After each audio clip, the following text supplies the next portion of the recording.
Halo guys, selamat datang di channel Car Enthusiast. Nah, di samping gua kita kedatangan mobil Suzuki Fronx yang tipe GLX Hybrid.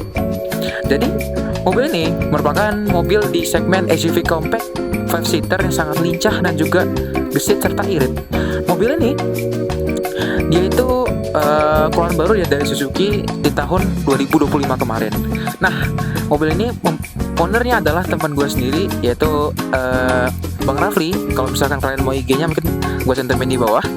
Jadi mobil ini merupakan mobil hariannya dia ya. Nah, kemarin itu kita udah sempat ya berempat pakai mobil ini pergi ke Bandung, Jakarta Bandung, kurang lebih perjalanan sekitar 3 jam.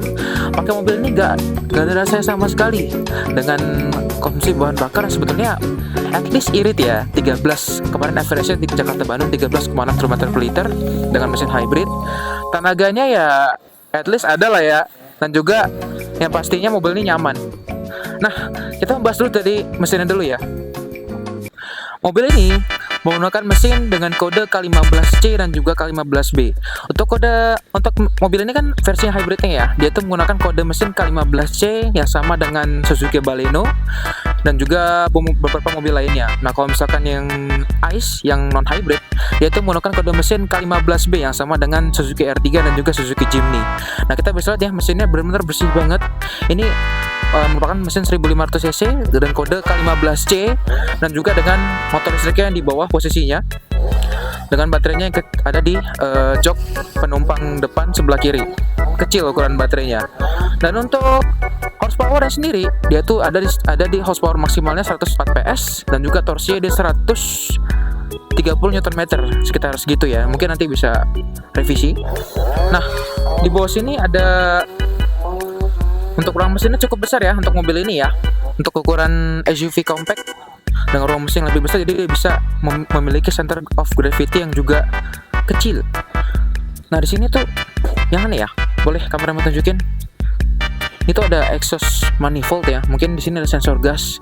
Ini sebetulnya ala-ala kayak mobil tahun 90-an deh, ada sensor gas di situ. Dan juga ini untuk matic-nya dia menggunakan CVT 6 speed ya. CVT-nya posisi matic-nya ada di sini. Lalu ini yang bisa akinya pun juga harganya karena mobil hybrid ya lumayan ya. Dan juga kayak sepertinya ini masih aki basah ya, karena dari baru temen-temen gue baru beli kemarin tahun 2025, baru ngambil sikring. Dan juga tampilan mesinnya masih bersih lah. Nah, untuk power kemarin pas gue berempat nyobain mobil ini ke Bandung, Jakarta Bandung, at least oke lah tenaganya. Dan juga untuk konsumsi bahan bakarnya ada di 13,6 km per liter. Jadi ya, mobil ini sebetulnya cukup irit juga. Dan juga untuk secara, nanti kita bahas kabin juga ya. Untuk kabinnya, mobil ini termasuk yang paling lega di kelasnya. Oke, next kita bahas interior. Oke, jadi kita sudah ada di dalam interior Suzuki Fronx Hybrid 2025. Kalau kita lihat interiornya ya, bener-bener nuansanya tuh antara sporty dan mewah gitu. Kita bisa lihat di sini ya, materialnya ya mungkin nggak soft touch semua ya, tapi di sini soft touch nih di bagian handrest ini. Terus ini ada panel dashboard yang black piano. Dan juga untuk fitur-fitur di sini ada head up display di sini ya. Coba saya sambil starter ya. Ada animasinya Suzuki-nya. Di sini ada head up display. Terus ada idling stop ya. Cuman ini pasti kita matikan kalau misalkan di jalan gitu ya. Ada ini untuk ngatur kereta spion, stability control, and keeping assist ada, lane departure warning juga ada. Nah, untuk di setirnya kita bisa rubah-rubah nih display di speedometernya nih di bagian info. Misalkan kita mau ngeliat apa nih, misalkan mau melihat bagaimana pembagian tenaga antara mesin bensin dia dan juga motor listriknya, bisa kita lihat di sini. Lalu mungkin ada lane keeping assist. Di situ bisa lihat di sini for average ekonominya. Jadi teman gua, dari kalau kemarin ini luar kota ya 13,6. Kalau misalkan ini di sini dalam kota sekitar 111 sampai 112 lah dengan teknologi hybridnya. Terus juga ada driving time ya, mungkin untuk total idle stop time, full safe-nya semua bisa dilihat di sini. Ada jam standar ya. Terus juga ada G-force, kita bisa lihat G-force mobil ini seberapa besarnya. Torsi dan power bisa kelihatan. Akselerasi seberapa besar kita injak pedal gas. Nah, bisa kelihatan di sini. Lalu ya sudah, untuk desain speedometernya ya, instrument clusternya ya oke lah. Suzuki memang sebetulnya khasnya seperti ini teman-teman. Dia tuh sebetulnya nggak analog, nggak juga digital ya, setengah-setengah jadi gitu. Oh iya, tadi untuk hearing aid-nya dia tuh udah support Android Auto dan Apple CarPlay ya. Jadi kemarin selama kami perjalanan, kalau mau tunjukkan boleh. Udah Android Auto dan Apple CarPlay. Untuk hearing aid-nya ada animasi Suzuki-nya. Nah, kemarin tuh kami selama perjalanan 3 jam ke Bandung gak ada bosannya sama sekali, karena yang mobil ini banyak fiturnya teman-teman. Jadi kita bisa mau denger musik, terus juga dia sudah ada kamera 360 juga ya. Jadi teman-teman gak perlu khawatir kalau misalkan mungkin nih butuh bantuan nih, kalau misalkan mundur ya, terutama ya kalau parkir mundur bisa terlihat sangat mudah dengan mobil ini. Di sini kita bisa dan juga untuk Android Auto-nya udah belum wireless ya, tapi kalau Apple CarPlay sudah wireless. Ini juga AC masih single zone tapi sudah elektrik ya.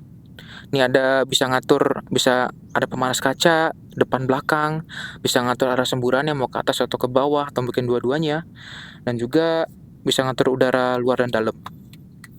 Terus untuk bagian panel dashboard sebelah sini, dan juga mobil ini sudah dilengkapi dengan ADAS ya, atau Advanced Driving Assistant yang sangat lengkap di sini. Ada cruise control, lane keeping assist, di sini bisa kita atur ya lane keeping assist di sini.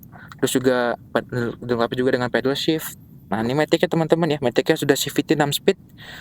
Gearbox-nya CVT continuous variable transmission yang sudah 6 speed. Jadi cukup responsif lah ya. At least ada tenaganya lah untuk mobil ini. Untuk di kelasnya. Joknya juga bahannya semi kulit sintetis ya. Kalau kita lihat di sini, ini tengahnya itu dia bahannya kain, pinggir-pinggirnya semuanya kulit sintetis. Oke, kita lanjut ke bangku belakang ya. Oke, untuk desain belakangnya sangat-sangat sporty ya, dan juga futuristis menurut gua untuk mobil di kelas ini ya. Kita bisa desain lampunya yang sangat, ini full LED semua ya teman-teman. Jadi lampu sennya udah LED, lampu motor sudah LED, lampu rem juga sudah LED. Ya, dan ini sudah di smoke ya sama teman gue ya, sama Bang Raffi sudah di smoke, dan juga atapnya two-tone. Jadi kelihatannya kalau mungkin kita lihat ya, seolah-olah nih kayak panoramik, tapi ternyata atapnya perpaduan antara warnanya ini adalah Savana Mori ya Bang, kalau nggak salah. Savana Ivory, perpaduan antara Savana Ivory dan juga two-tone-nya, dan juga warna hitamnya sangat sangat bagus kombinasinya. Di sini ada tulisan Fronx, ada emblem hybridnya di sini. Kalau misalkan yang K15B yang konvensional gak ada emblem hybridnya ya di sini ya. Dan juga hartanya udah shark fin pasti. Ini ada washer wiper untuk wiper belakang, udah bisa otomatis juga. Tapi kalau untuk bagasi masih manual ya, belum ada kick sensornya. Nah, bagasi juga luas teman-teman. Kemarin tuh kita bawa barang banyak pas pergi ke Bandung. Bawa barang banyak juga, bawa barangnya nggak merasa kesempitan untuk bagasi, jadi bisa fleksibel lah.